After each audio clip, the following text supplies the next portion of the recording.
And we're live. Hey, welcome to NFL Live for Week 9. I'm your host, Sagebo.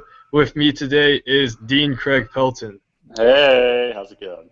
Yeah, just to start this off this week, what's your favorite prospect that's been generated for the next draft? Go!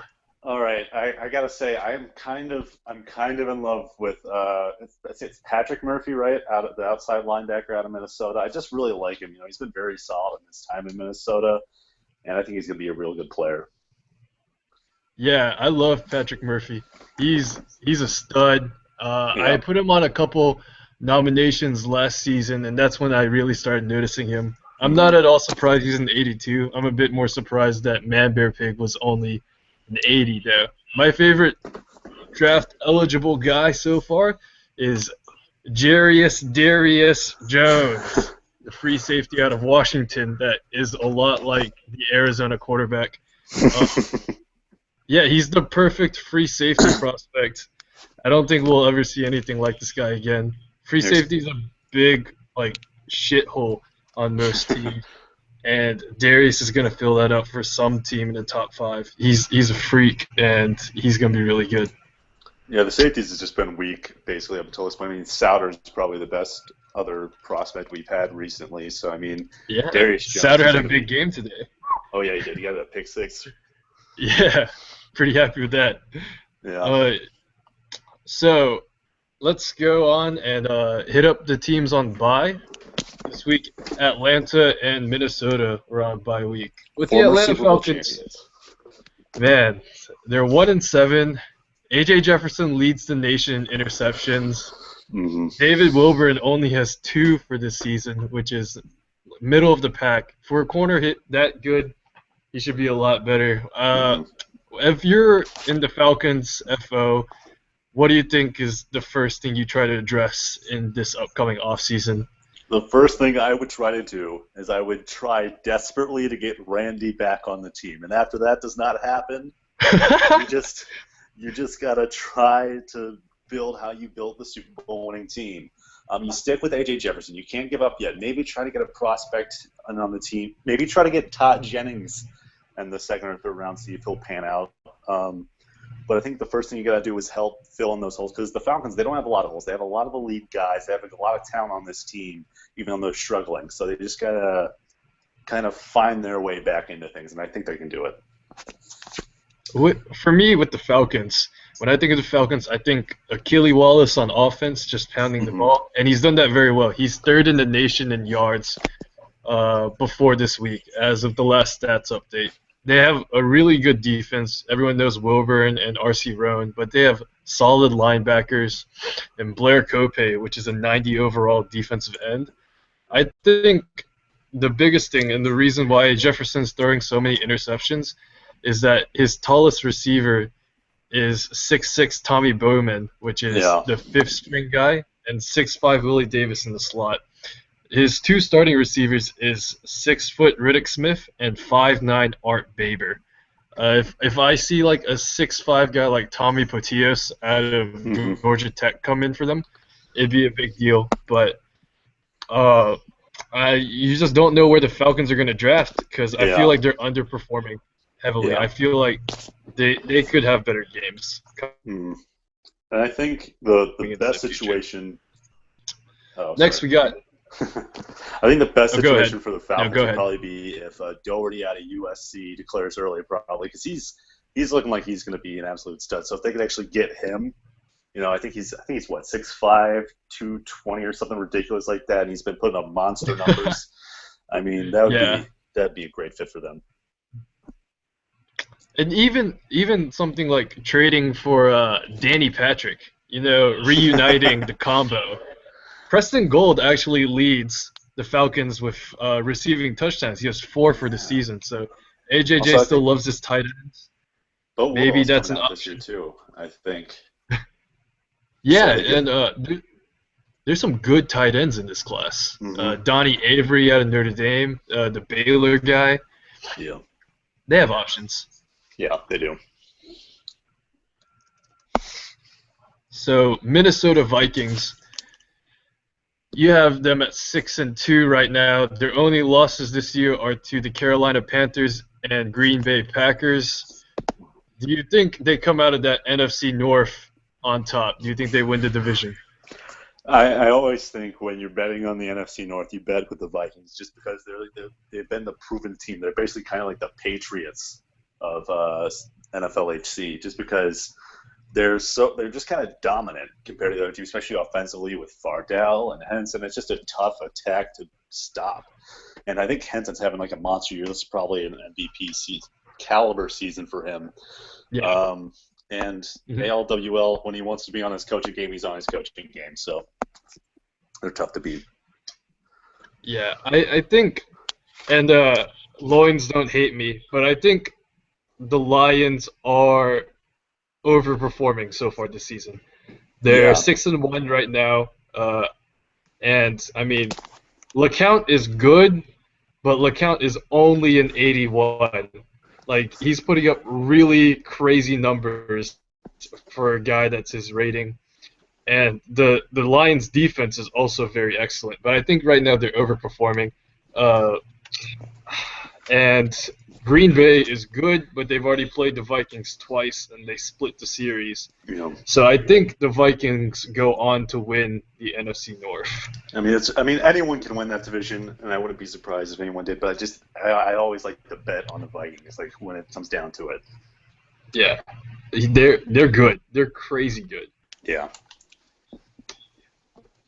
So Thursday night football. This is usually where I ask Cade how he felt his team went, but Cade bitched out. So we have Carolina Panthers beating the New Orleans Saints 23-20 in overtime. Is this the Panthers' year to finally make it to the playoffs? I don't know. I'm hesitant. I mean, it's looking like it is, but I think they'll get to the playoffs. But to say that they'll go far in the playoffs, I'm hesitant to say anything like that. But in the NFC South, that's an absolute bloodbath this year and the Falcons, who won the division last year, have totally dropped off. But the Saints, the Panthers, and the Buccaneers have all looked very strong. It's anyone's game, but I think the Panthers might be able to get it done because the Saints have lost some guys to injury, and I don't know if the Buccaneers are as good as their record has shown. So I'm gonna say yes to the Panthers. I'm already gonna call the Saints out of the race for NFC South, and not because I think they're bad, but because I think Carolina and Tampa are just a little bit ahead, and New Orleans has had injury struggles. But Carolina plays Tampa on in 3 weeks, I think, and again later on this season. They've not played each other yet, and I think that'll decide this division. Mm-hmm. I think second place of this division will go on to get a wild card, though, along with whichever second place team comes out of the NFC North bloodbath. But just looking at the results of this game, I think the biggest, most telling thing is the quality difference between Christian Skaggs and Aaron Devereaux. Mm-hmm. They both had the same amount of attempts, but Skaggs took his to 23 completions, 301 yards, and 2 touchdowns. Devereaux only had 16 completions for 198 and had a pick and a touchdown. So just that slight quality difference. Skaggs is incredible, but I think that's what really is going to set Carolina apart. Mike Latta gets a lot of hype because he's the new rookie, but this is still Skaggs' team. Yeah. And I think for New Orleans, what they need to have is they need Sean Jenkins to start playing at that level he was in college, because he hasn't really done that enough since he's transferred over. I mean, he's been injured most of the year, but when he has played, he's been good, but he hasn't been great, and they need him to be great if they want to win the NFC South. Yeah, I think this was Jenkins' first game without a touchdown, and so it might be that Nate Tennessee just did a really good job, held Jenkins to 1 catch for 30 yards. But when you're the 4th overall pick, you need to perform at a higher level, definitely. I think because Paul Gibbs, the Walrus, is starting, Bingo's going to loosen the grips on Devereaux a little bit more, let him get up to like 35, maybe 40 attempts a game. I think that would work very well with the New Orleans Saints. On to Saturday morning or Sunday morning games. Firstly, we got the St. Louis Rams trucking the New England Patriots 31-17. And for those that don't know, Azul did not set a game plan. He was busy this week and forgot. So I kind of expected this, but let's just look at what talking points I put on. Yeah, I mean, I'm really happy with how we played. Sauter did well. Sean Anderson showed good talent coming out of the backfield. We had Murphy throw 47 times because it looks like we're going to have a hard time re-signing him at the end of the season, so might as well get all the use out of that arm as we can. Peck and Gaines had a good game. Brandon Sauter, again, had a really good game.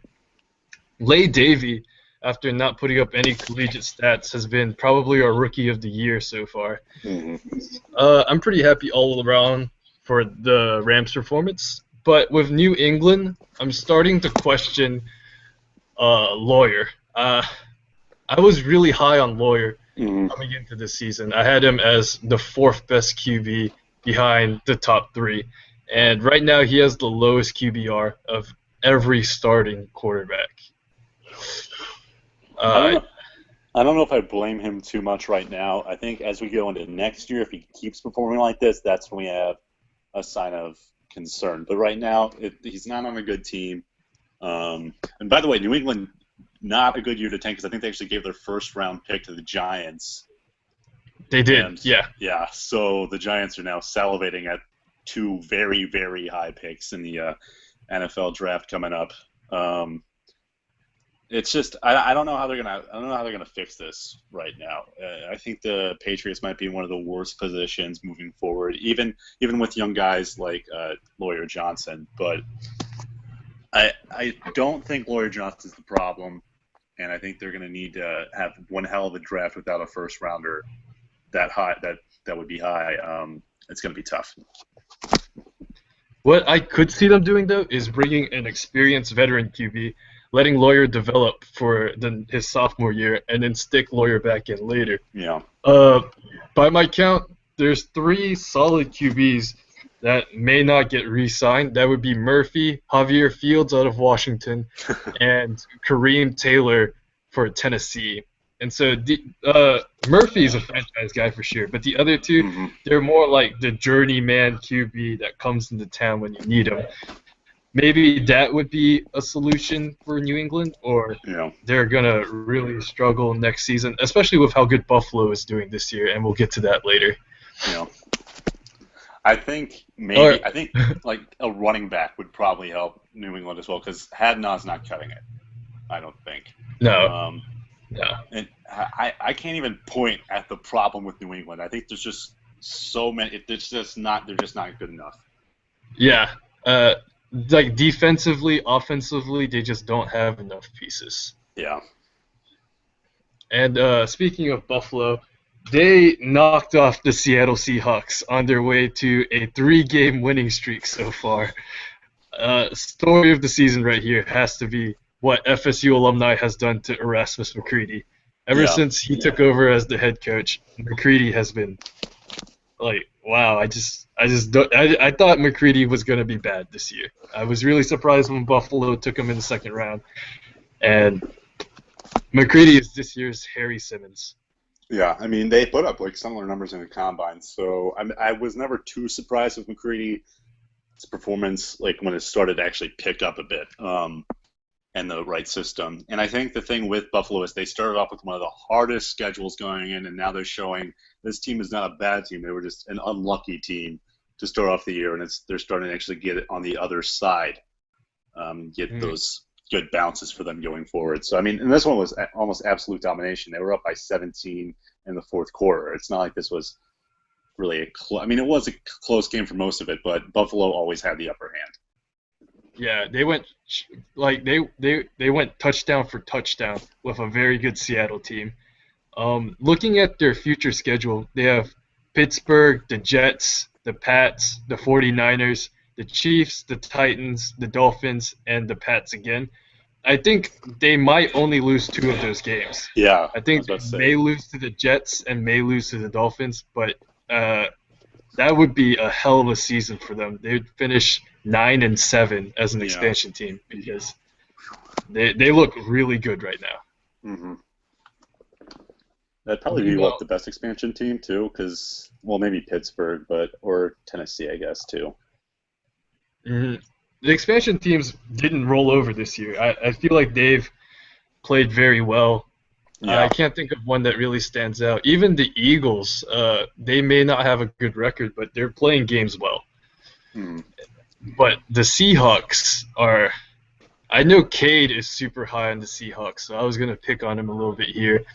But they're 4-4. Their insane cornerback duo couldn't even get an interception off McCready.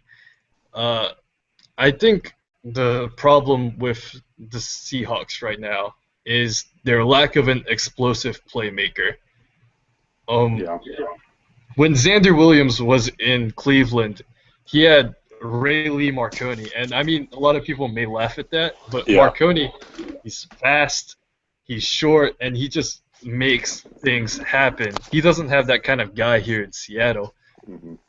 And you also had Don Williams, who is definitely doing better than Fred Tyndale is now. And I think I think Tyndale is not transferred over well to this new system, and that might be the issue right now for the Seahawks. I know they gave Tyndale like the Rambo light treatment last season. Yeah. I don't even remember who the Seahawks quarterback was, but I Darren feel Warner. yeah, Darren Werner. That makes sense. I feel like Xander has done well. I mean, 300 yards, 2 touchdowns, a pick, and another touchdown rushing. That's what you want out of a scrambling quarterback. He's doing his job. It's just it's almost like the Alan Taylor syndrome, where Alan Taylor is doing everything he can, and the rest of the team just isn't backing him up. Mm-hmm. On to the next one, and Dean, just talk me through this. It's Cleveland Browns 35, Cincinnati Bengals 38. Yeah, this is a vintage Browns football right here. This game looked like it was won by us, I think, a couple times. You know, we got that score with 2:28 left to go up by 7. Things were looking good. But then with 24 seconds left, Blake Shell throws that touchdown. And then once again, we get into overtime. We force that interception. We have the ball. We're in good position. Lloyd Williams lines up for a 42-yarder. He's money most of the time, but he just wasn't today. And then Vincenzo actually made his kick, and that was it for us. I think we played so well today. I mean, Ryan Clark ran it well. He threw it well. Don Williams did a solid job on the ground. Ty Miller had probably his second-best game of the year. Our defense had 2 interceptions. Mike Hill got another sack. I think he might be up there near the league lead in sacks. He's like I can't remember the word I'm thinking of right now, but like Mike Hill is one of the underrated guys. You know, I don't think a lot of people think about Mike Hill when they think of the best DEs in the league, but he's been up there the past 2 seasons. Mike Hill's up to 5 sacks now, by the way. Yeah. I don't think he had them in like the first 3 games or something. He's just been piling them on lately. Mm-hmm. But yeah, this was a rough game for me.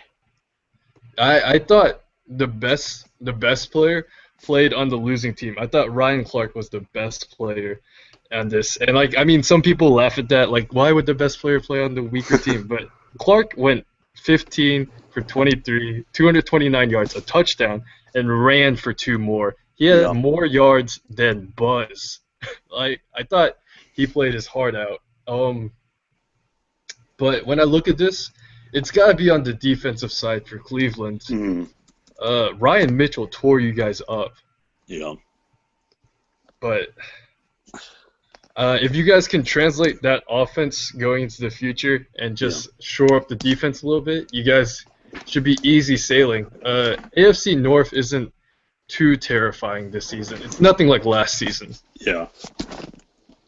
I mean, this has been it's basically it's probably the weakest division in football, honestly, right now. I mean, the teams have not played well out of division, but then again, we have also been playing the NFC South. So, and I think we also play the AFC South, I want to say.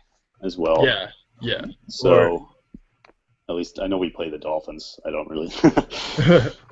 But I don't even know what the problem is with their defense. I wish you could actually see, which person in the secondary is allowing all these mistakes. Because I'm not sure if it's LaMichael Jones at free safety. I don't know if it's Tony Ross, our second cornerback. I'm not sure, but I know there is an issue there, and it'll be addressed in the offseason. Mm. Off the top of my head, I would look at Kadeem Martin. I know he had the interception, but Ryan Mitchell had 9 receptions, and Martin only came up with 2 tackles. So it might be him, but I think the thing with Kadeem is I think he's a good ball hawk, but he's not a good, shutdown corner. Mm-hmm. So I think he'll probably work better as a number 2 guy opposed to being the starting corner, the guy that's supposed to shut down the guy. Yeah, some good analysis. And then for the Bengals side, do you think this is how the Bengals play going into the future? They have no Blackman, and they're committed to Blake Shell. These guys are committed to Shell. Are they going to let him air it out 50 times a game? I think they basically have to. I don't think they can give the ball to Buzz and win football games. And I think the thing is, our secondary's weak, and he still threw 2 interceptions, and he still had a good game, but I don't think he'll have this kind of game against other teams. I think that's going to be the problem going forward with Cincinnati. Also, their secondary is not that good either. I think. Well, I mean, they have talent there, but they only have like 2 cornerbacks on their roster. It's hard for Cincinnati to actually shut down a team when they basically have just a gaping hole on like the other side of Seaverns.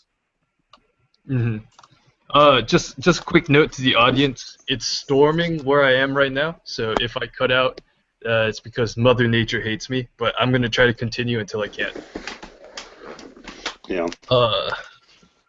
I think, yes, this is the way the Bengals need to go, and in the offseason, I almost feel like they're going to ignore a guy like a Ron Thomas, or if he declares like Chris Bell out of Navy, and they're going to go grab a tall, explosive receiver. Yeah. They have Cincinnati's a lot like Atlanta. They have a lot of short receivers, and if you just get Blake Shell like the alley-oop guy, I think it will work better than having a more balanced offense. Because I mean, if you're committed to a quarterback that's as insulted as Shell, just give him a chance to prove his haters wrong. I think that's what the Bengals will do going into the future. Also, the thing with the Bengals is, I mean, they also have Trey in their front office. Tommy Potios, one of the best wide receivers coming out. That's a good little fit there. But I always hate when we try to mock players from other people's teams to that team just because they have a connection to. But I always do it too. So, I'm a hypocrite. I mean, I think Potios is going to be really good in the NFL, not just as a wide receiver, but especially as a return man. I think he leads the collegiate nation right now with he has 2 punt returns for a touchdown and a kickoff return for a touchdown. I think, but that's off the top of my head. That's dangerous. That's like Bashir Rodriguez level. Mm-hmm. If you can get a guy that can fill out 2 holes like that, he's a good player. So NFL GMs need a receiver and a return man. Tommy Potios. And then, so the next game, we have the Tennessee Titans stomping on the Colts. I couldn't believe it myself. This was, I think Clem's prediction was about like 24-21 Colts or something, and he was very, very far off. Just good God. I mean, it was basically a disaster for the Colts. And I think part of the problem, it wouldn't have been, well, nope, it was still a pretty bad game without those interceptions by Horace Johnson late. Von St. Clair just balled out against them. And the Titans defense, which is an expansion team's defense, just shut down the Colts. I mean, unbelievable. Just, oh my gosh, I was really happy for Rams East, Tennessee Titans. We had our best draft pick from last season, Randy Humphries, that they took in expansion. He came up big this game. Justin Glass has been big for them all season long. He's the current sack leader in the nation. But this is the lesson in efficiency out of Kareem Taylor. 25 completions, 4 touchdowns, 0 interceptions. Yeah, I've always thought Kareem was a good quarterback. I remember back when the Saints were originally trying to trade him, the Browns were trying to get him too. Because I've always liked Kareem Taylor. I've always thought he definitely had the potential to be a very good, capable starting quarterback in the NFL. And he's shown it here in Tennessee.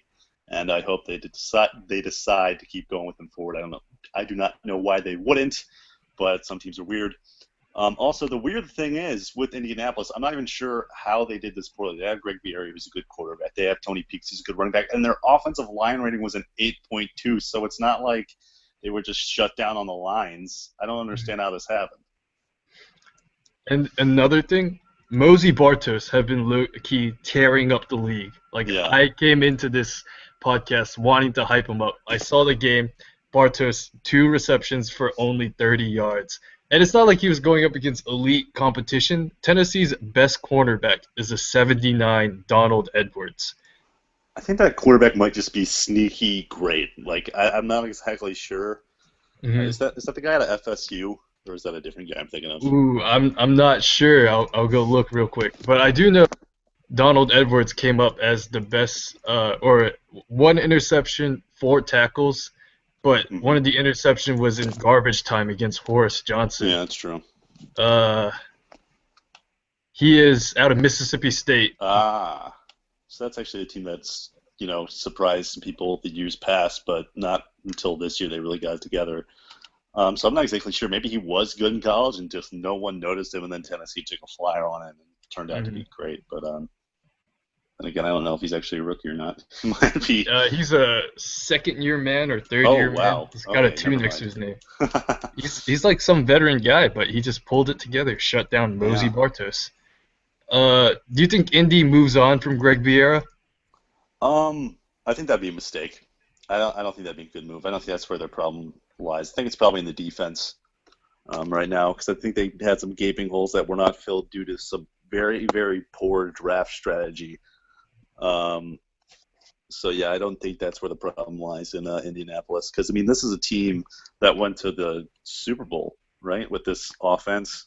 Mm-hmm. I think Tony Peaks needs to get it together. I don't know what's happened to Tony Peaks. He was running like 7 or 6 yards per carry in the league the past 2 years before this, and this year he's just like 4.76. So I think that might be something they might be running the wrong offense in Indianapolis. Maybe hit up Emperor, see what's going on there. Because the Colts have not fared well this season, especially with Tony Peaks too. He's having a down year. For me, Greg Biera does not inspire any confidence. He's like, I would almost say he's a below average quarterback. I think they need to move on from Biera. And right now their backup is Horace Johnson. That's not the way to go either. He showed that today. I think this could be a landing spot for a guy like Tommy Football out of Michigan, or a guy like R.J. Stanford to take advantage of Mosey Bartos' speed. I don't know. I still think that's a mistake. I think teams who want to give up on their quarterbacks who have led them to good things in the past just because they're having a down year, I think that's a bad move. Maybe one more year of this, and it still seems like he's the problem, go ahead. But still, shore up your team defensively, fill those holes, and then see what happens. I think giving up on Bieri would be a mistake right now. You have other needs. Fix those first. Then try again next year if it still seems like it's the problem. Okay, and then we're moving on to the heavyweight clash of the morning. We had 5-2 Oakland taking on 5-2 Dallas. Dallas came out victorious 24-21 after a really, really just exciting last 2 minutes in the fourth quarter. Yeah. Nick Hall hits Mike Triplett. They recovered the onside kick.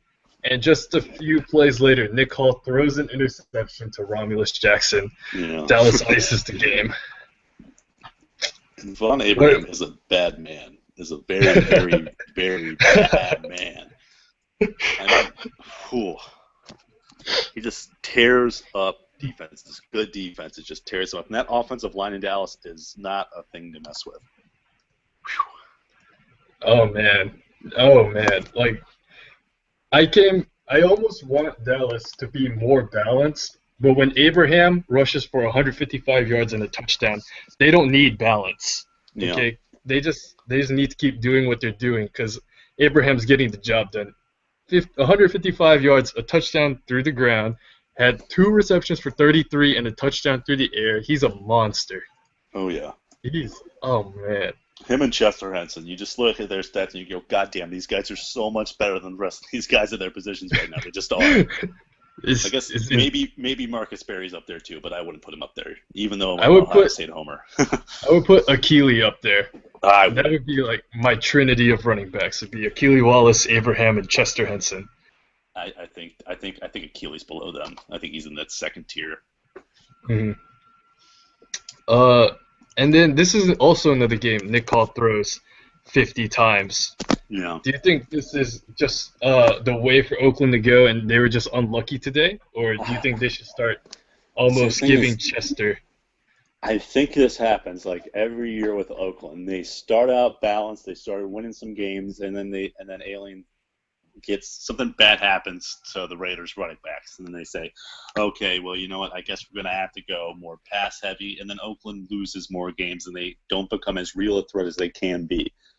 I think their biggest hole is at running back. So if they can get Ron Thomas from Iowa in the draft, I think that would fix Oakland, because I think that they've got a great team, but that's their issue, that they're not balanced on offense.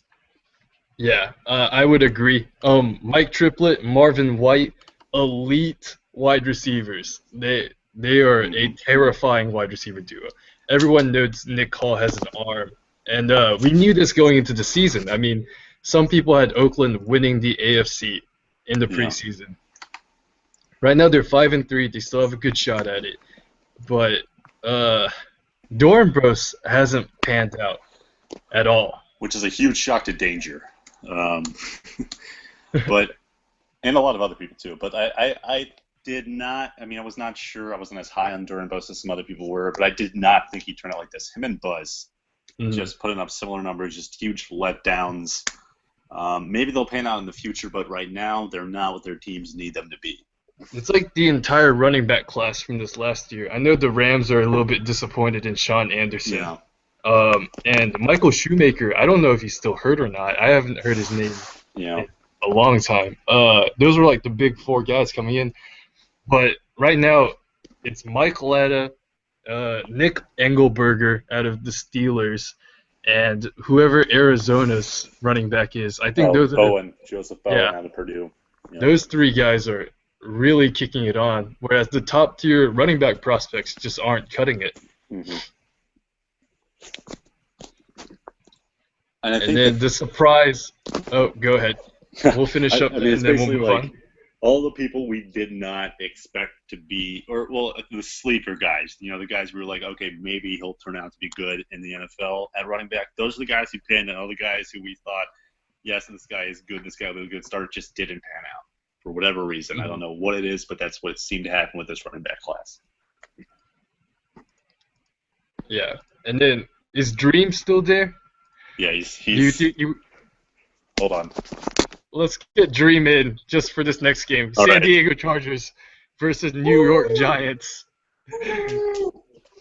Dream, what the fuck happened? How did you win?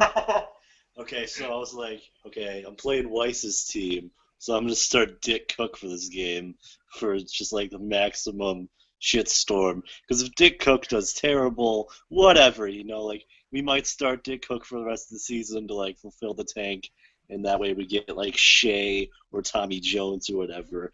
And somehow we beat an undefeated team in overtime. I have no idea what the hell happened.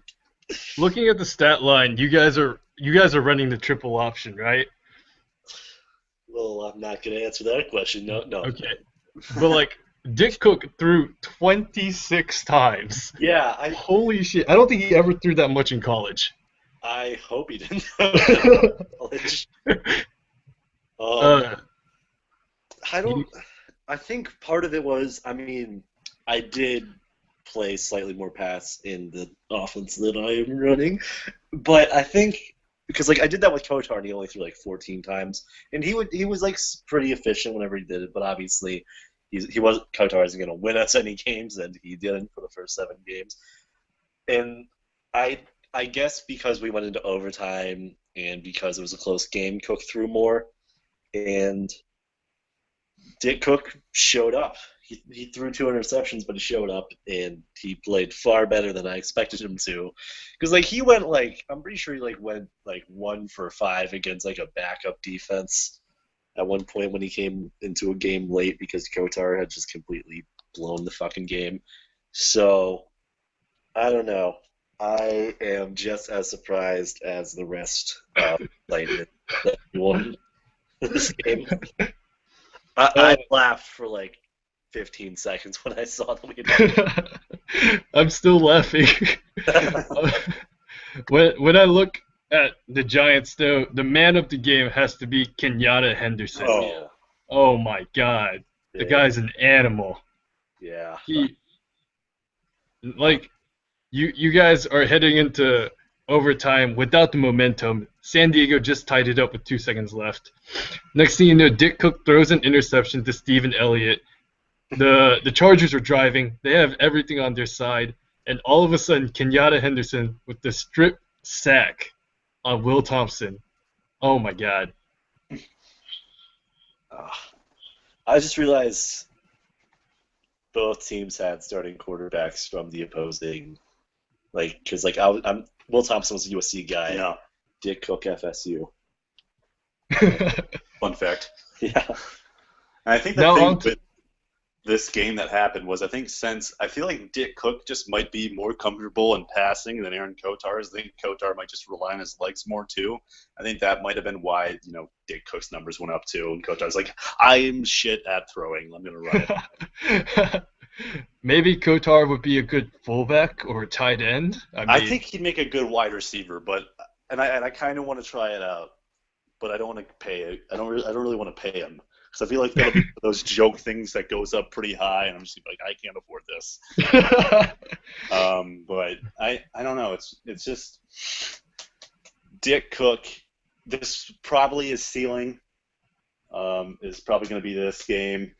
And I think the thing is, I think the Giants could win more games if they had a better running back too, because I don't think Robert Rodriguez is going to cut it. So if they do randomly decide to go forward with Dick Cook, I'm going to say his name again, Ron Thomas out of Iowa, the running back. If they got him, paired him with Sterling Brown, that's a pretty scary offense. Yeah, I don't think there's a run defense that can handle that. Yeah, definitely not the Cleveland Browns. Mm-hmm. And it's different enough that most teams would not try to deal with that. Like if you're only playing the New York Giants one time a year, they might catch you by surprise. Oh yeah, it's one of those things. I don't think they should go forward with Dick Cook. Yeah, no, I don't think Dick Cook is the answer. I think Aaron Shea is absolutely the answer here. Oh, yeah. But he's still got time. Dick Cook still has half a season to go.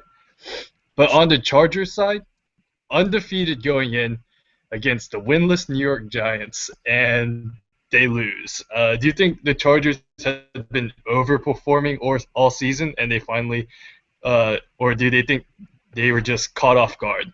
I think they were just caught off guard, and I still think they're a legitimate threat going forward. But maybe I think they might have been overperforming a bit, but I still think they'll make the playoffs out of the AFC West.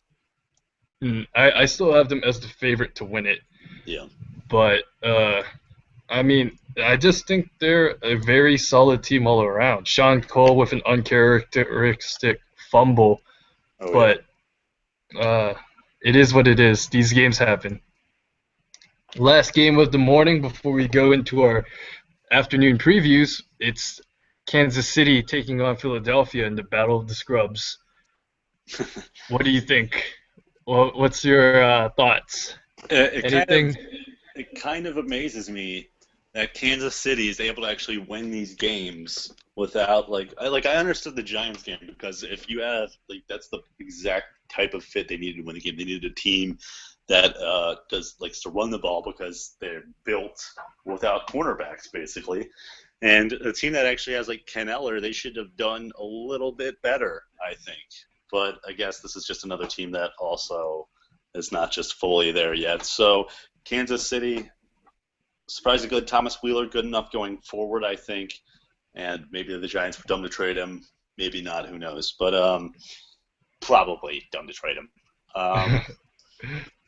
And Terry Patton, he's been, I think, surprisingly good. I think this is an upgrade from his play. I believe he was with the Saints before, and he showed up.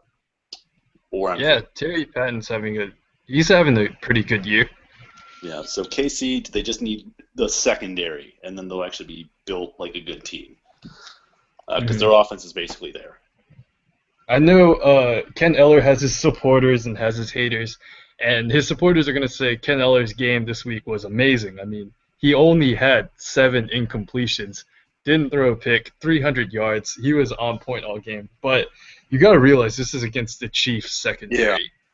Yeah. I mean, I think I put it in the article, but they could have the Michelin Man and Ronald McDonald as cornerbacks, and they would probably put up the same amount of stats as they do. Yeah. Meanwhile, I looked at who the receivers were for Thomas Wheeler because I heard something that the Giants let him go because they didn't think Wheeler was hooking up with Cap Christian, and then they also let Cap Christian go. But this was the receivers for the Chiefs: Justin Buchanan, who's your starting running back, Luther Peacock, who's your slot receiver, and Nate Blue, which is their tight end. Yeah. Is this real life Alex Smith? Yeah, maybe because he does not seem to like wide receivers at all. I think that might actually be he can't run. So he's not quite Alex Smith, so I guess he's Alex Smith without mobility. I'm just imagining Alex Smith without mobility, and that would be disastrous. It might have to do because these 3 guys caught the touchdowns from Wheeler, but I just find it odd that there's a guy that hates his receivers as much as it seems like, because it's like a consistent trend. He doesn't get along with Cap Christian. Yeah. Was there another receiver he got along with? Lee Lowe. Okay. So he got along with Lee Lowe. They just need to get him from the Giants. All right. We got 15 minutes to do our previews before the next slate of games, and so we'll just start from the top. Miami Dolphins, undefeated, taking on the Arizona Cardinals. Who do you got? Well, obviously I'm going to pick the Dolphins, but I do think it's going to be closer than the experts think. I think the Cardinals put up a good fight, but still fall to Saluna and Miami. See, I think it's going to be the Dolphins, and I think it's going to be a slaughter. I think the Dolphins drop another #50burger, but this time on the Cardinals. Cardinals have had the opposite of the Bills season so far. They've played mostly cupcakes, and I think they're about to get a rude lesson in what it's like to be in the pros. I don't know. I think they put up a good fight. I just think with Jerry Jones and with Joseph Bowen, their defense has actually shown up a lot this season. I think they actually put up a moderately decent fight against the Dolphins. Next, we got the Jets against the 49ers. I don't trust either of these teams to win this game, but I have my hunch. My hunch says that the 49ers win again. I just think Uyghur and Lester are kind of those quarterbacks they'll probably fuck up this game today. You're going to be right one day, and you're going to be wrong one day. I just think today it's Uyghur, and tomorrow it's Lester. I think I also have the same hunch you do. I'm going to go with San Fran this game. But this game really, realistically, has 2 results. It's going to be 23-21 with Lester rattling off an 80-yard run and then throwing 2 picks and 2 touchdowns. Or it's going to be 37-3 because Lester can't get any offense going. I don't think the 49ers have ever blown a team out. And I think that all their wins against good teams, I consider the Jets a good team. All their wins are going to be 2-3 points. It's going to be in the field goal range, but I think Lester pulls out another one out of his magic hat. Mm-hmm. It's just so weird. These 2 teams, I don't think Uyghur's the clutch. I think Lester has that clutch, And then with Uyghur, he has the average games, and then he has the games where he's throwing 2 interceptions and a touchdown. So, and Lester's kind of the same way too. So they're two pretty similar quarterbacks, and it's really just a crapshoot on who's going to win. Next, we got Pro Bowl quarterback Ontario Smith taking on Houston Texans, who are off their first win. Yeah. What do you think? I think they get another this week. I don't trust the Steelers, but I do think the Steelers are a good team. Don't get me wrong. I just think Houston's on the upswing, and I think they're due for another win. And I think the Steelers are a team that they can definitely beat. I think it'll be a close game, but ultimately goes down to like a Harold Simmons touchdown pass late. And I think Ball Hawkins gets an interception. I'm going to go with the Steelers this week because I think Ontario Smith to Austin Medina is one of the most underrated combos in the league. It's the former Jets buddy teaming up with the Steelers, and they've done well for themselves. They're not like insane. It's not a Murphy to Peck or Brian Brown to Rodney Montgomery, but it's better than people think it is. I think it's going to catch Houston by surprise, and they're going to go down to a close defeat against Pittsburgh. It's basically two wrongs making a right in Pittsburgh. And then Denver against the Redskins. I think this is the hardest game for me to pick this week. What do you think? Denver's been a little wishy-washy as of late, but I'm going to pick them over the Redskins just because they've shown those flashes of brilliance against some other teams, and I think they'll put it together again. Washington has had some abysmal games, but they've also had some very, very strong games. And they're still a very strong expansion team going forward. But I'm going to pick the Broncos for this week.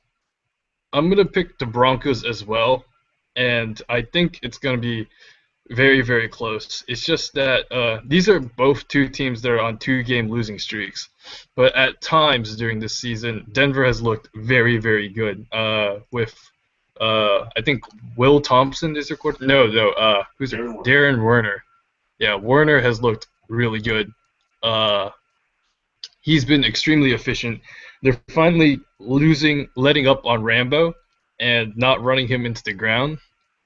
And the Redskins, I mean, Javier Fields has been really good. They've been using Adrian Allen pretty well as the number 2 or number 3 receiver. But I just think the Broncos have a little bit more class than them, and they're going to beat them this week. But it'll be close. It'll be a good game. Mm-hmm. Last game is 7-1 Tampa against 1-7 Chicago. Maybe the Bears just do the same thing they did to the Saints again, but I highly, highly doubt it. I think Hayden has another one of his games where he throws for a shit ton of yards. It'll help my fantasy team. I think Tampa Bay just blows them out. No offense to Storm, my old friend. When I look at Tampa Bay's offense, it's almost like they're running verticals with a scrambling quarterback, and it's insane how good Hayden is. He's incredible. I mean, like a dark horse MVP probably because he doesn't do as much for the Bucs as some of the other MVP guys do. Like Chester Henson's almost the entire Vikings offense. Yeah. But Hayden is really good. The Bears defense outside of Morris Millen, they don't really have much there. And so I think the Bucs win. I'm sorry, Storm. I would have loved to pick the Bears though. And it would not surprise me in the least if the Bears pulled out the upset. I think out of all the what? UT just needs to have another one of those days and then the Bears win, but yeah, not gonna happen most likely. Like I almost feel like it could happen, okay? And but one big thing the Bears need to watch out for, and this is one of the low-key guys I need to hype up, is defensive end Darius Hayes. He was a second-round pick this year, leads all rookies in sacks. No one has said a word about him. He's good. You guys need to pay attention. Darius Hayes, low-key defensive rookie of the year guy. He's defensive end for Tampa Bay. I think he was one of those guys I remember looking at because I think we were about to draft a defensive end. I just looked at him and I went, man, this guy's going to suck in the NFL. And I've been very wrong about Darius Hayes. And Tampa Bay got a good guy there. I think a lot of people I think Tampa Bay got an F by Panther in their draft review. I don't know if Hayes is one of those guys he talked about as being bad, but we were wrong about Tampa Bay. I think we all were. Darius Hayes is very good. And now for the primetime games. Baltimore Ravens at Jacksonville Jags for Sunday night. I'm praying it'll be Jacksonville, but deep down in my gut, I believe the Ravens will win this game. I don't know why. I just always feel like I'm picking the Ravens in my head, just because I don't know. I just think with Jacksonville, they're they're a good team, but they don't always put it together. And I think when you play a team with a defense like the Ravens, it's harder to put it together with Alan Taylor, and it could be a mess. But the Ravens' strength is not in their secondary, so they'll probably limit the run and make Alan Taylor throw, which he's sometimes very good at, but sometimes he has those games where he's very, very bad at it. I'm just going to pick the Ravens. I think it's a close game, but it ultimately goes down in Rome's favor. I think it'll be a very good game, and I'm going to go with the Jags on this one. Alan Taylor has been very, very good this season. It's just he has a paper bag at running back, and but on the other end, the Ravens' defense, I feel like, is very, very good against pocket quarterbacks. They run the 3-4, and everyone knows T-Rex and Baron Anthony, Tommy Witeka on the other side. I don't know how good they are at containing an elite scrambler like Alan Taylor, and so just going with my gut, I think AT pulls it out for the Jags. Mm-hmm. I think the thing with the Jags too is they actually stick with, I think it's like Ed Latta, whoever, who's actually been the best running back for them, because they threw in like Ike Nimmo and that other guy, and it was just a disaster. So Jacksonville, just stick with what you have at running back that's at least halfway decent. Don't throw out some garbage just because it might turn out good. You shouldn't be doing that if you're in the race for a division lead.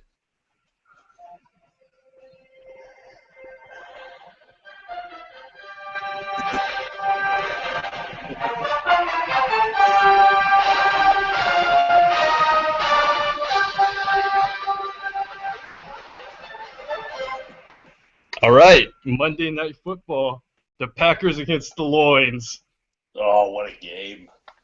This is going to be good. And this is in Detroit? Yes, it's in Detroit.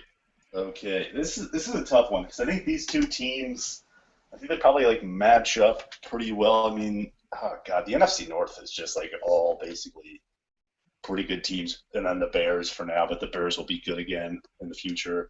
Right now, if I had to pick, I'm going to lean with, okay, if Elvis Williams gets together, if he holds on to the football and does not fumble, which Slinky has a problem with his running backs, I don't know why it always happens to Slinky. I don't know if he's using some weird ball setting where it's hold it loose and just run free. But I think I'm going to give it to the Lions. I think Elvis Williams does not fumble. And I think, who's Green Bay's running back anyways? Is Keena Kane that they're starting? I think I saw his name. Keena Kane. Yeah. Keena Kane, yes. I think Elvis is better. I think LeCount plays better than Jason Johnson on this day. And the Lions get a victory, maybe a Keyshawn interception thrown in. I'm going to go with Green Bay. I think Ted has been on point with his game plans all season long for the Packers, and he's really got Jason Jordan connecting with the two big targets, and that is Dan Nomalini at wide receiver and Bernard Taylor at tight end.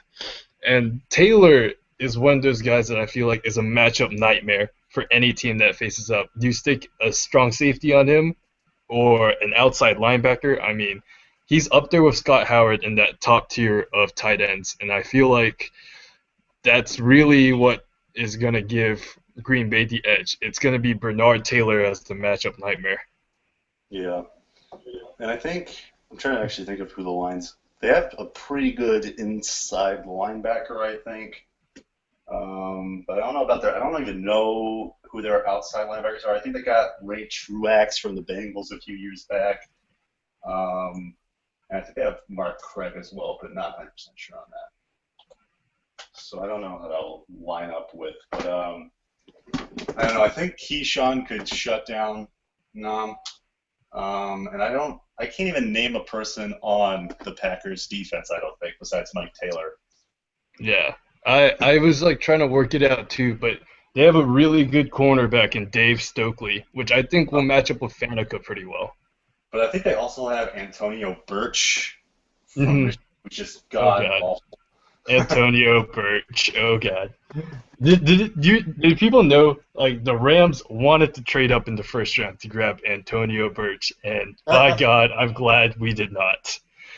I remember thinking during the draft, I think you guys traded up right in front of us, and I was like, oh God, they're gonna draft Kadeem Martin. Then you guys took Pulsefoot, and I was just like, thank God. But I think Pulsefoot turned out nicely too, so I mean, that wasn't a bad thing. Pulsefoot and Kadeem are about the same right now, yeah, I think. I think so too. Yeah. Both make good number 2 corners, but might have those issues leading to some good games for other receivers. Yeah. Ever since I did the cornerback article last year, I feel like the cornerbacks of that class got a little too much hype because, like, we talk about Sammy Muhammad a lot, and the guy is not as good as we make it out to be. Yeah. But I think Matt Cohen for the Seahawks, he is that good. He's a god tier cornerback. And Justin Davis of the Dolphins. I think Cohen, or however the hell his name's pronounced, had a pretty mad game this week. But I'm not 100% sure on that because I think he had 6 tackles. 6 tackles against the Bills.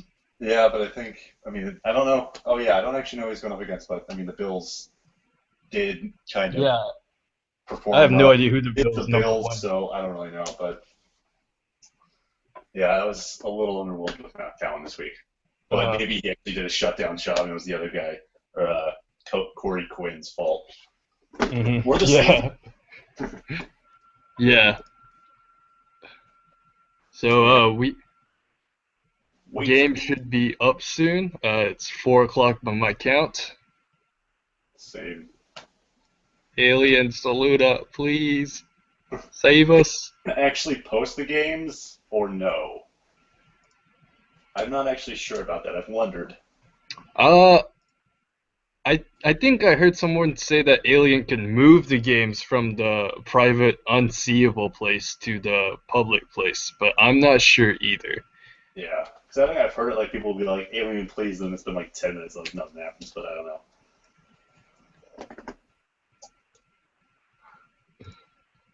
So, yeah, how you been doing? I've been okay. How about you? I've been doing fine. Been talking for about an hour, a little bit parched, but what it is. Yeah. Didn't you go on like vacation to like England or something? Yeah, you went, right? Yeah, I went studied abroad in England. Took 6 credit hours, drank a lot, made A's. It was awesome. Highly recommended. They call cocaine fire over there, and so like drug dealers would go up to you and be like, "You want to buy some fire?" And we're like, "What? What's fire? What's fire?" But LDO knows. Yeah, we ask LDO what fire is, or do you know what fire is now? It's cocaine. It's cocaine, guys. Oh, okay. Yep. Probably discuss that.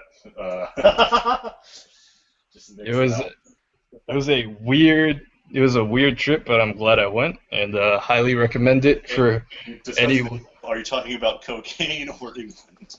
Oh no, like the trip. Like you guys, if you guys want to go study abroad, dude, hit up Europe. It's okay.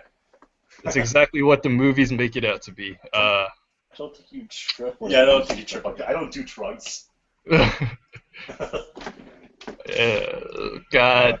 Jumbo is so right. He says NFL Live's so awkward right now. Oh, God. That's true. It's true, Jumbo. That's what happens when you have to wait 2 minutes for games. It's just a brutal time. There's shit going on. Yeah.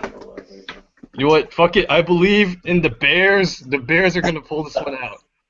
The Bears are gonna pull this one out. They're gonna beat the Tampa Bay Bucks. I feel it. It's upset weekend. We had crazy games last night. The Giants beat the Chargers. Bears are gonna do it. No, you only get one of those games per week. The rest of it's just gonna be messed up. It's gonna be all the plan. Maybe No. there's a tie. Maybe there's a tie in these games, though. I'm gonna Oh predict my god. a tie. Watch the Cardinals tie with the Dolphins. Yeah, The most that's- ridiculous game. Like, oh my gosh. No, they're gonna get wrecked. Cardinals are gonna get wrecked. What do you think about TCTY's betting thing last night? I thought that was cool. Yeah, I didn't actually do it, but and I guess you went in Tennessee's favor, right? Was it Yeah, we won. I didn't bet because I wasn't there when he was taking bids, but that? And you were gonna froze it. yeah, I mean, I couldn't believe we won, but we pulled it out. And Jumbo says when you guys are done, pick playoff and dark horse Super Bowl guys. Okay, Jumbo, we'll do that after we get our 4 p.m. game reactions in. Never come. I mean, let me pull up the standings real quick. I just took them down. Yeah. For the AFC, I would say Miami is the number 1 seed. Chargers Oh, yeah. at the number 2. Ravens and Jags, I think, will end up winning their divisions.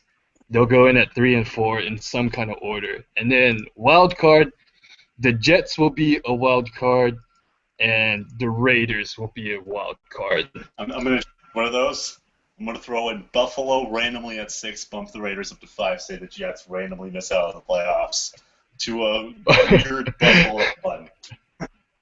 That's a bold You know, prediction, and that is a playoff bold prediction. prediction. Boom, wrapped it all up into one. Double prediction. I mean, maybe the Buffalo Bills rattle out to 11 straight wins in the season, 11 and 5. All the momentum's on their side. They've looked really good the last 3 weeks. Yeah, they have. I mean, it's crazy, but it's technically plausible, which is what I'm going to randomly do. Give the Bills some love. They got a lot of hate early on in the year, but you guys have put it together to much of everyone's surprise. For the NFC side, Dallas comes out. I'm going to have the Vikings out of the North. Mm-hmm. Tampa Bay at the 1st seed. And I don't know. NFC West is a crapshoot. I have no idea. Yeah, I kind of feel mean- like the Seahawks are the best team, but I think they've been underperforming. The Rams are the most proven team, and the 49ers have kind of had the luck on their side recently. And the Cardinals are in 1st right now, I think. So it's kind of weird. Yeah. I don't think the Cardinals make it, even though I still think they're a good team. It's tough. I'm going to go with the Seahawks. I think the Seahawks will end up edging it. And Daryl I mean, Murphy will leave the yeah. Rams. But the NFC West right now is a bit like the AFC South, where no one is just impressing. No one is ahead of the pack. Everyone's just kind of there at like 4 or 5 wins. Yeah. Wild cards, I would put the Green Bay Packers. I think Detroit misses out, and the Carolina Panthers then come in at the number 6 seed. But unlike the AFC, I think the NFC wild cards are more potent. Yeah, for sure. The NFC is a better division right now, minus the NFC West. Because the AFC has 2 shit divisions, in the AFC North and the AFC South. Yeah. I don't remember. It's the South. I thought that's the South. I would say the AFC South is the worst division in football right now. Yeah, I mean, they're just, ugh. I mean, they have Well, no. Okay. I'm not going to defend the AFC South. Oh wait, games are up. Games are up. We'll take 10 seconds to look and just get some reactions, and then we'll talk about them in order. Okay. Hold on. My computer's piece of shit. Only 10 seconds. Oh shit! Oh shit! Did I call some of it? Oh my god, these games are pretty good. Wow. How much did I call right? Off the top of my head, I think you went 4-1. Yeah. All right. Oh, Rob. Well, I did not. Ontario Smith dead. I think he's dead. He. That's actually not an in-game injury. That's from last night. Oh, I called that one wrong. Yep, that's the one I called wrong. Yeah. Was it Denver and Washington? I think you had Denver winning. I think I had Denver winning as well. Yeah. Hey, QT up again. Yep. Okay, so we'll start at the top. Miami Dolphins beat Arizona 27-10. It wasn't the beatdown that I was calling, but it was a comfortable win. Sam Armour got to play. And he threw a touchdown. Yeah. Worth that extension pick right there, proving his worth.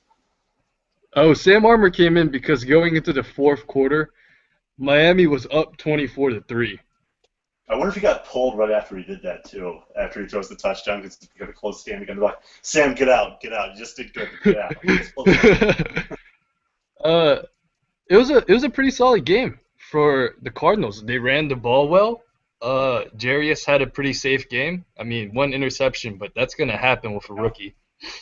Brian Brown had 330 yards and 3 touchdowns. So the average Brian Brown game. Yeah. Is that all rookies for Miami on defense, or is Kevin Harris not one? Kevin Harris is a veteran, but LC and Philip Moore are rookies. Yeah. Where is Rodney Montgomery? He's not on the stat sheet. Oh. Wait, Glenn Spencer. Spencer. Oh. Hey. Ohio State repping. He can do it. Kotar's next. Oh man, it wasn't the blowout I was calling, but it was a comfortable win.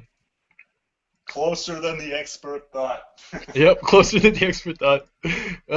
Next we got New York Jets at San Francisco, and holy shit, Todd fucking Lester. Hey, neither of the QBs shit the bed. I was wrong on that, but Todd Lester did show up. Big time. It was an excellent game on both sides. Todd Lester didn't run the miracle, but I thought he managed the game very well. 246, no interceptions. This is an Alex Smith game right here. This is like Alex Smith 49ers football. Yeah. I don't think the fault is with New York's defense either. And you might be like, what the fuck, Sage? They gave up 30 points. Well, Ray McBride had a sack. Elvis Brum had a sack. Zion Adakwa, the inside linebacker, had a good game. I think their secondary, I don't know. Maybe that's where the fault lies, but still, and O.J. Carano got shut the fuck down. Yeah, O.J. Carano got wrecked. Bobby Gibbons shit. We knew Bobby Gibbons was going to be shit, but O.J. Carano did not have a good game at all. I think Dalroy Smart might be one of the more underrated guys on defense in the NFL. I don't know. I'm just going to assume he had a huge impact on this game. Yeah. Because I think he's been one of those guys who was thought of as a bad pick in one class, and now we're just saying, okay, yeah, he was probably a good pick. Yeah. Great game for the 49ers, and they might sneak out in the NFC West. They're actually the playoff team. I think they could do that. Also, to bounce on this, when I think the 49ers now, I think Bashir Rodriguez, because the ghosts of cornerbacks haunt Sagebo and this sim. Everywhere I go, rivals have ridiculous cornerbacks. I almost don't think Todd Lester is the face of the franchise guy anymore. When I think San Fran, you got a game plan for Bashir. Bashir is just that good. I don't know. I think maybe Kevin Branch might be the guy. Well, I mean, I don't even know. Because San Fran, they don't have those real threats. I mean, Todd Lesser is the biggest threat they probably have offensively because he can beat you or he'll just lose to you. He's boom or bust. The big definition. He's been more boom lately. They've given him the weapons in San Francisco. I think their defense might be their strength because that's definitely not like Bobby Giffen in the offense. Final note on San Fran. I think this is the first game where I've been really impressed with their scoreline. Usually when they win against good teams, it's just by a hair, but they won by a comfortable margin. So it was basically over when the fourth quarter came in. It was in reach, but it was high up. Yeah. So good showing from the 49ers. Okay, and then next we have Pittsburgh traveling to Houston, and I feel for the Steelers because Ontario Smith is injured. I mean, Ontario Smith had been having a really good season so far. Surprised everyone. You can't plan for injury, but you need a good backup plan, and unfortunately with an expansion team, it's harder to have that. And Rob Corp just was not that. I think this is the first time he might have ever played in CFBHC, because I think he was with Miami. I think he was Paul Davenport's backup. And Ontario's backup before that, too. Wow. Yeah, so I don't know if he's actually played before. That's not a name I'm familiar with. I may just have spewed bullshit, but I'm pretty sure I've never seen his name before. But he did okay for a guy who's like never played in his career. Yeah, Not much. And they continue to ride the Engelberger train, and he's paying off. 23 carries, 103 yards. That's really good numbers. Yeah. He's having a really good year. But I think the story is the impact Xander, Miami's head coach, has on Houston, because you see Harold Simmons threw 47 times. Oh yeah. I don't think that's ever happened before in Texans history. And I mean, outside of the interceptions, good game. Thought he had a good game. Yeah. Yeah. I mean, 368 yards. Who's a pretty good corner, not a great corner, but a pretty good corner. And the thing is, I think a lot of people hate Harold Simmons, and I'm not sure why. He puts up good stats. I think we just think about Harold Simmons from Notre Dame and say, this guy's a shit quarterback. But in his time with Houston, he's proven himself, unless he's been playing in the playoffs, that he's a good quarterback. And this shows it's another solid performance. Got them the win. We'll see if they can continue to win, string together some games going forward. And Kelowna Groff having a good game. I think he's one of the better defensive ends in the league. Agreed. I think he's from Ohio State too. My guys seem to be repping the D-line strength. Quinn Smith. But yeah, unfortunate for Pittsburgh as they lose Ontario Smith. Carnell Meadows shows up on the stat line again. He's proved himself to be a good pick. I guess Houston might. I don't know if Charlie Johnson's on Houston or if that's a mistake there. But anyways, yeah. I'm not sure. I'm going to shout out to my Vol for Life, Vaughn Gash, as the slot receiver for Houston. Racked up 8 receptions, 104 yards, and a touchdown. Good game out of him. Real good game. Mm-hmm. But where do you think Pittsburgh goes towards the next 4 games? Do you think they can't pick up another quarterback, can they? It's got to be Rob Corp for these. Yeah, it's basically got to be him. And you know what you're going to do? You're going to say, fuck passing, just run the ball with him, Engelberger, and James Bush. I think he's on their team as well. And just say, fuck it, run. Just run. Run as much as you can. They're going to run the Air Force offense. Just run the ball, damn it. Pulling it into the triple option, I mean, this might be very interesting. I would like to see that, but I don't know if Rabbit will do it. I think it would be a good option there. Yeah, but I think this is the thing that probably will wind up basically clinching the division for Baltimore, especially if they get that win tonight. They'll basically be too far ahead of the rest of us. Ontario Smith going down, that'll definitely hurt Pittsburgh. They might be able to string together some with Rob Corp, but I doubt it. I really doubt it.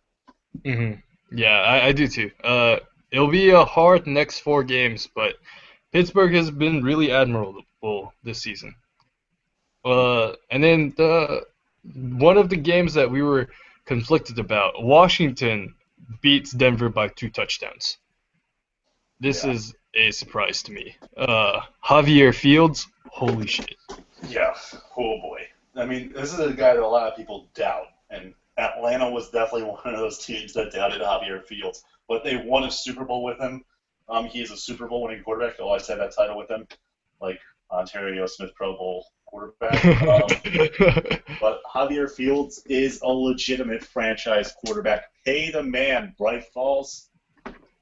Yeah, he's a franchise guy. He's a guy you can build a team around. He's excellent game this week, and another excellent game. This time out of Jerry Rambo. I mean, we've been talking a lot of shit about him, but 23 carries, 95 yards, a touchdown. He did what his job was. If I was Denver, I think the fault lies with my secondary. Mm-hmm. Oh, yeah. You cannot give up 4 touchdowns through the air. It's just too much. Yeah, that's an awful showing. And I mean, Javier Fields is a very good quarterback, but you cannot, under any circumstances, allow that.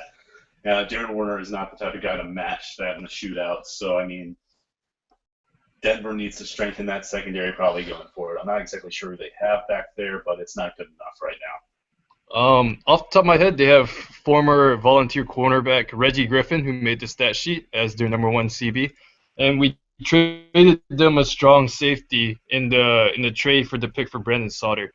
So maybe it's the other corner, maybe it's the free safety, maybe it's the pass rush, but you just can't allow Javier Fields is not a top tier guy. You just can't allow someone like Javier Fields to come in and just throw 4 touchdowns. Also, I just want to point out something Rabbit said in the shout box. I'll tell you where Pittsburgh goes. We tank toilet time, folks. Oh, man. We got some teams lining up. Maybe that's a euphemism for the triple option. Well, I'd say at least give Rob Corbin game, right? See what happens besides this one. Yeah. And then the last game, Chicago Bears could not pull it out, but they did play better than I expected. I didn't think they'd... I thought they would win. I really did. I'm not trolling. But it's a good game. I mean, Norris Brookshire had a good game. Yeah. No picks. But Taylor Hayden is just too good. He's just too good. And the thing is, I mean, Norris Brookshire, that's probably probably his best game of the season. But you just can't really win games with Quincy Turner at running back and also having what the Bears have in that secondary. It's just not good enough yet. But I think Storm knows that. He knows it's a building process. He does not mind having to tank for 1 year to get better again. I expect Will Hall probably to go to Chicago, maybe Ivory Hole. But, yeah, the Bears are definitely get some help next year. This season really doesn't matter for them. They knew what this was going to be going in. But Tampa Bay, guaranteed at least a 500 season. Yeah. They've had a really good comeback from last season. Oh, yeah. And one thing to note, outside of the Darius Hay hype that we make the stat sheet, unfortunately, but Jerry Sipa, I think he's the rookie tight end out of Georgia. He's been clicking very well with Taylor Hayden. He's another one of those matchup horror guys. Sipa was I think he was an elevated injury risk guy at a USC. I remember he was drafted in the 4th round because I remember I was sitting there with the Browns for the Browns draft board. I had Jerry Sipa. I was like, this is the guy I want to pick. We're going to pick Sipa. He's still available. I'm so excited. And I think the Buccaneers picked him about 10 picks before, and I was like, oh, well, fuck. And ruined my mood because I knew he was going to be good as long as he stayed healthy. And so far he stayed healthy, and he's been very good for Tampa Bay. Sipa, you're right. He's a USC guy. I think he was the best tight end in the last class, and he might be pushing back you know how after the Baltimore fiasco, everyone won't draft the tight end in the 1st round, but I think Sipa may have been worth a late 1st, early 2nd. He's been that consistent this season, and we have really good tight ends coming up. Do I believe that GMs will draft tight ends in the 1st round? Not really, but I mean, there's they always have, but they won't. yeah.